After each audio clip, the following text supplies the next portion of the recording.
ArsenalFanTV lead 2-0. Alexis Sanchez again.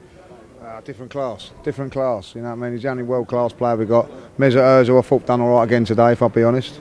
The only world-class player, so you don't think Mesut Ozil's world-class? He's just below the Sanchez bracket, I have to say. But the last two games he stepped up, you know, I have to say that. But you have to say he stepped up when it's virtually not really there for us now. He needed to do it a few weeks ago, if I'll be honest, and he didn't do it. You know, we needed him to turn up probably at Tottenham, but he didn't. You know, so when he starts turning up with big games, then he's world class. At the minute, he's just below that. But Sanchez turns up every week, whether he plays well or not. He works his socks off. Can we keep him, Lee? Well, I mean, it's vitally important if we're to make a serious tilt at the league next season to keep a guy of that calibre. I just hearing everybody keep going on about it's about money, and it ain't about money. It's about the ambitions of this club. If they want to, you know, I think Alexis Sanchez will stay if in the transfer market we show him that we are, what I would say, like, you know, as ambitious as what he is. You know, let's show what we're about. You know, we've signed some. Listen, we signed some fella on a free transfer. Don't matter about the transfer fee. It's about what they are. You know what I mean? And sometimes in life you can get like a Rob Holding and this free transfer and there'll be quality. But then when it matters, you have to go in big. And in this summer, regardless if we're in the Champions League or the Europa League, we've got to go in big. Simple. You trust the manager to go in big? He's never really, apart from Sanchez and Ozil, there'll be like one-off signings, he's never really gone in big, has he? He's never really said, right, you know what, I'm gonna buy him for 50 million and him for 60 million, and those are my two. You know, like United last year, they said, right, Pogba, Mkhitaryan, Bailly, big money. If he doesn't do it, he's got to go. It's as simple as that. I keep, you know, a couple of guys saying that we haven't got the money. I've just seen, like, you know, everybody's telling that it was a sold out today. It might be sold out on the money side of it, but people ain't turning up. But they're still copying their money. So at the end of the day, there is money there.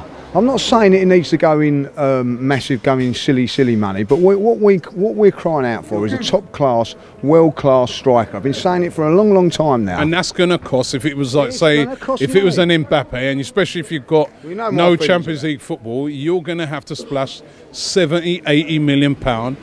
Is he and this board going to do that? Well, they're going to have to, Robbie, because let's face it. The reason we're going to be going into the Europa League this season because we skinflinted, wasted our time, underprepared for the beginning of the season again. You know, when it mattered, the first game here against Liverpool, if we was prepared against Liverpool now, we'd be in the Champions League now because we'd have at least got a draw, and that means that if we beat Everton, we're through.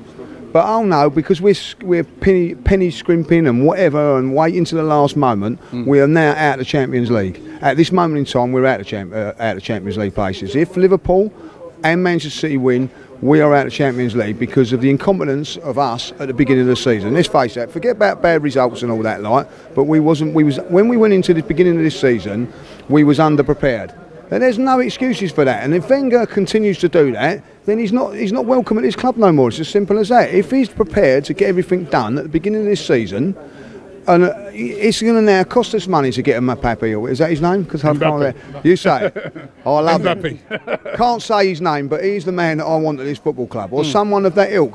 No disrespect to people. Keep going on about Giroud. He's £13 million.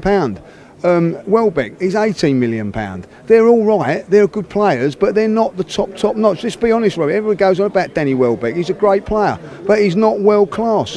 We need a world class striker to sort this out. One thing that I am quite pleased with in the last few weeks is that it seems the defence is being sorted out. That's another clean sheet today. It's another clean sheet. People seem to go about the rubbish what we're seeing at the moment. We are seeing rubbish out at the moment, but at this moment in time, it's clean sheet. So then you build your foundation on that, and then you go and get the world-class striker. And we'll have performances like that today when we keep our teams as poor as Sunderland, but we'll have the exciting forward play to make sure that we come out of the ground enjoying our football and being rewarded for what money we spend going into the place. And that is the facts. You know what I mean? You get a world-class striker and probably another world-class wide player. All of a sudden, on a defensive base of what we see there today, you're going to see a different Arsenal, Robbie. And people won't be coming here moaning about this and that, and certainly won't be moaning about Wenger. So it's up to him, isn't it? It's up to him to get his arse sorted out, get the money sorted out, buy the players, and then I can guarantee you, I guarantee you now, as I'm standing here, no one will be on his back if we keep winning, Robbie. That is the fact. If we're winning and doing exciting football and he spent the money, after this lot now we'll start saying, oh, do you know what, I'll back him. But until they do, they're not going to. We're all in limbo, as you well know.